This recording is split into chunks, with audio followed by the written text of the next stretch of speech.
Hello tarot readers, I hope you're all keeping really well. I'm thinking of you all in these times, we're all going through it, and I just want you to know that I'm there with you. And now I'm going to do a few videos to keep you all a little bit entertained for those who want to learn the tarot cards. So just to know, keep safe and I'm with you. So today's video is 7 tips to help you to become a better tarot reader. Before we get into the tips, just to know that every tarot reader is different, and obviously if none of this resonates with you, just leave it. Just pick up what you do resonate with. A lot of these tips, well, all of these tips are just stuff that have worked for me really well over the years and for all of my students. But every tarot reader is different, and if you work in a different way and it works for you, keep doing what you're doing. So tip number 1 is to know your setup, and this is a really good tip because if you know, first of all, before you start doing readings for the general public or for friends of friends, people you don't know, strangers, just have a little plan of how your reading's going to go. So for example, ask questions like, are you going to charge for a reading? And if so, how much are you thinking of charging? How long do you think the reading will be? And will that include other things? Like I know some tarot readers that add some alternative therapies in the tarot reading, or some of them will take out a pendulum, some of them will take out the rune stones or crystal ball. Just have a general idea of the kind of spiritual arts that you're going to use in your reading, and if there's anything else that you're going to add into there. So know a little bit about your setup is really good, because it will just mean that you can tell your client what they can expect throughout the reading, so they'll know when they come to you how much they have to pay if there's a price, roughly how long they're going to stay there, and also what kind of things they can expect you're going to do for them. So that's really good, just to know your general setup. While you're doing this, it's a good time also to kind of have a look at your code of ethics, what kind of limits you have as a tarot reader, what kind of things that you can expect, how your reaction would be to certain scenarios. You know, kind of find your own code of ethics, what you will do, what you're not willing to do, your own little laws going on there. Well, I'll never do this, I'll never do that, etc. And you know, kind of imagine some scenarios of things that could go off, how you would respond to them. So this is a good time, tip number 1 is a good time just to have a general outlook and a general setup of how your tarot reading is going to go down. Tip number 2, if you only have one tarot deck, this isn't valid for you, but if you have more than one tarot deck, tip number 2 would be to choose the right deck before you're given a reading. I nearly always use the Radiant Rider-Waite tarot deck now, but even still, every time I'm going to do a reading, I always just take a moment just to concentrate and just to see what deck would be the best deck for my client. Because sometimes choosing a different deck is, because if you get pulled, it's like a pull-in, it's like a call into another deck. If you get that pull, you get that call in with any other deck that you may have, then pick it up and use it, because maybe there's something in that deck that the artist inspiration will give you that will take you on a whole different story, on a whole different road. So, you know, listening to your intuition of what deck to use. Also, maybe, you know, maybe you normally use a gothic or a vampire deck, and suddenly you're being pulled to a fairy deck. Maybe it's because your client wouldn't be comfortable with a vampire or a dark deck or a gothic type deck, or vice versa. Maybe you like to use the, you know, fairy decks and angel decks, and suddenly you're pulling out a very dark deck, and it's because that's where your client that's what your client would feel more comfortable with. So really try and just connect with your intuition on what deck to use. If you've only got one deck, then obviously it's not a problem, and you should be able to read the tarot cards with any deck anyway. But if you've got that connection, it'll just make it that much more special. Tip number 3 is know your spread. Know what spread you're going to use before you put the cards on the table. A lot of tarot readers, especially when they're learning, they'll just throw all these cards on the table, and it may work for some tarot readers. I'm not saying it's never going to work, that throwing the cards on the table and just trying to, you know, see what happens, what their intuition says, or making it fit like a big puzzle. But if you're learning the tarot, try to know what spread you're going to use before you put a card on the table, and that way it will just give you a lot of clarity of where you're heading, what you're saying, what's going to be coming out in the reading. It will help the story have a lot of strength behind it, and you'll be able to squeeze out the maximum that you can through every part of the story if you know what the spread is. Remember, a tarot spread is basically, it's like saying it's the setup to the story. It's a bit like the script to a story. So it's a really important part, having a spread that works for you, but also knowing which spread. I mean, you may know 5, 6 or 100 spreads, but know which one you're going to put on the table before you turn over that first card. So tip number 4, don't jump cards. And this is, I think it's more human nature than anything. What we have a tendency to do is to hide away from the hard things and the things that we don't really understand very well. So when we're doing a reading, we'll often see, our mind will see a card that we don't resonate with or we don't connect with so much, and we tend to just jump over that card and kind of ignore it in a way. Try not to do that. It's really important not to ignore any card that's on the table. If a card's come out in your spread, it's because it's supposed to be there. It's because it's an important part of information to give to your client. So try and not jump spreads. And I think jump cards, I think a lot of tarot readers do it without realising.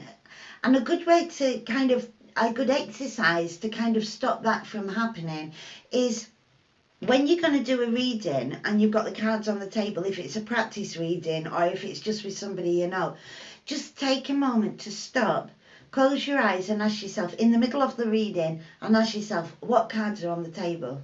Exactly how many cards are on the table and what cards are there? And just see if you're actually really picking up every card that's on the table. It's just a little exercise that will help you keep focused on every single card. If you can just stop in the middle of a reading and say, what cards are on the table now? And you might find that you've missed out a few cards, and they'll be the cards that you was going to ignore or you may have jumped over. So try not to jump over any cards. Every card is just as important as the next.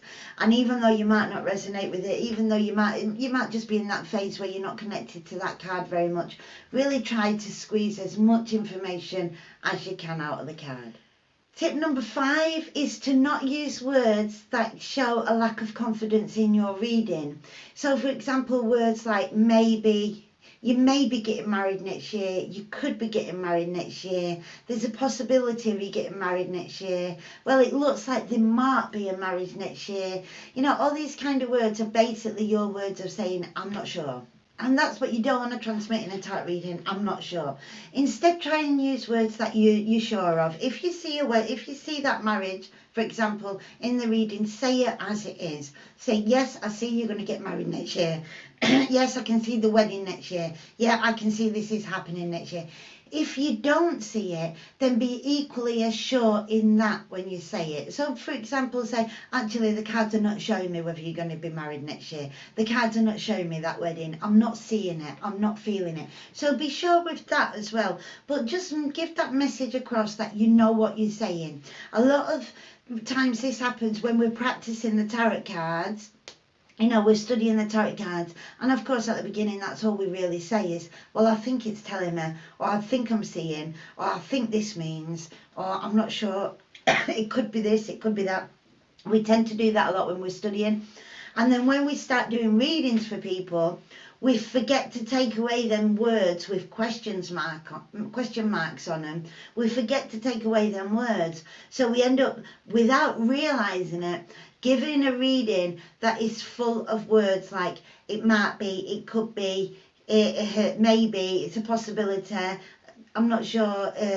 So what we want to do is get rid of them words. A good tip for that is to record yourself giving practice readings and saying it in a loud voice. And I know it's very cringeworthy for a lot of people to record yourself and then listen back to it, but it will help you to look at what you're saying and afterwards say, oh wow, yeah, if I was going to that tarot reader for a reading, it really looked like she wasn't sure about anything.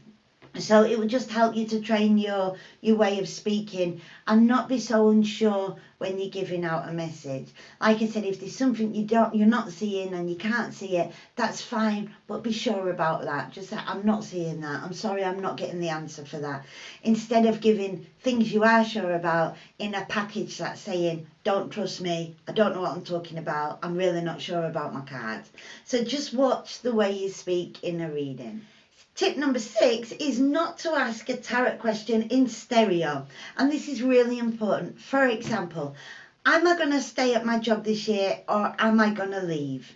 That's a double question. The tarot cards won't know whether to answer that one or that one. Are you going to stay or are you going to leave? So your client won't know how to ask a tarot question because they don't know. You have to be your tarot police. You have to be the question police. You have to get in there and really know how to ask a tarot question. So even though your client might say to you, am I going to stay at my job this year or am I going to leave? You have to process that and bring it out in a question that the cards can work with. So for example, you could rather say, okay, we're going to ask the question, are you going to stay at your work this year? Or you could say, we're going to ask the question, are you going to leave your work this year? Or you can change it and focus it in the way you want to as a reader and maybe say something like, we're going to look at your career for this year, or we're going to look at your work life for this year. So make sure you're the one that decides what questions to ask the cards, because so many readings have gone south because the question has been double-sided and the tarot don't know how to answer two things at once. I always say try not to make a sandwich out of your question by using two different sides. One good trick for doing this is when somebody asks you a question in your tarot reading, throw the question very quickly around in your mind, and if you can answer the question in your mind with a simple yes or no answer, then generally it's a good question and you can go ahead with it. But if you're in your mind with that question, you can't answer yes or no, it becomes fuzzy. It's like, well, wait, yeah, but no. If the question can't be answered with a yes or no, in general, then it needs changing. So just do that little trip and keep in mind that you're the one who has to be the question, please. And tip number 7, a really important tip here, is to look after yourself. And this sounds very basic, but so many tarot readers don't do this. Sitting down for hours and hours at a time, studying the tarot, giving readings, and all the other stuff that we do as tarot readers. Just learn while you're early on in your career how to sit properly. Have a little study on how to sit properly.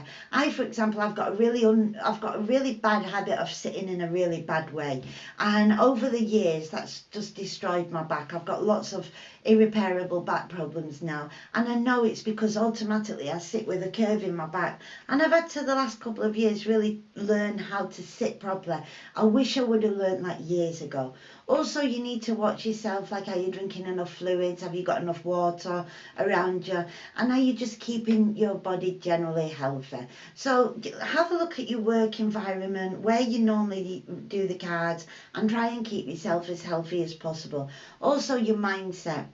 And keep a healthy body and a healthy mind up to your possibilities. Your mindset as well, maybe do meditation, learn how to get rid of negativity, learn how to not connect with your client once they're not there and not take on all their energy or all their negative energy. Learn how to not be a dustbin and just be, an energy dump. What you need to do is learn how you cope with your mindset. So for me, meditation is a big thing, but for other people, and also walking, I love nature. It's a very big thing. For other people, relaxing music, having some chill out time, whatever it is that works for your mind, do that often and just learn how to cope with those negative days, because as tarot readers, unfortunately, we can't say, I'm having a bad day today, I think I'll just cancel all my readings. Most of the time that's not very practical. So we have to learn how to cope with our mindset. So look after your body, look after your mind, and connect with spirit as much as possible, whether it's, the God, whether it's the universal energy or whatever it is you believe in, even if it's nothing. Try and connect with that nothing, but just try and connect and keep your mind, body and spirit as healthy as you can keep it. So that would be my 7th tip. I hope you enjoy these little videos and that they're going to keep you entertained while you're keeping safe. If you do like it, please hit like and please subscribe to my channel. It does mean a lot to a small channel like this one. Also, if you know other people that may be into tarot, or they may be at home at the moment and they want to learn the tarot cards, they may have a deck that's stuck on the shelf and they want to get it out, don't forget to share my channel so other people can find it and hopefully keep them entertained as well. Take care of yourself and I'll see you in the next video. Thank you for watching.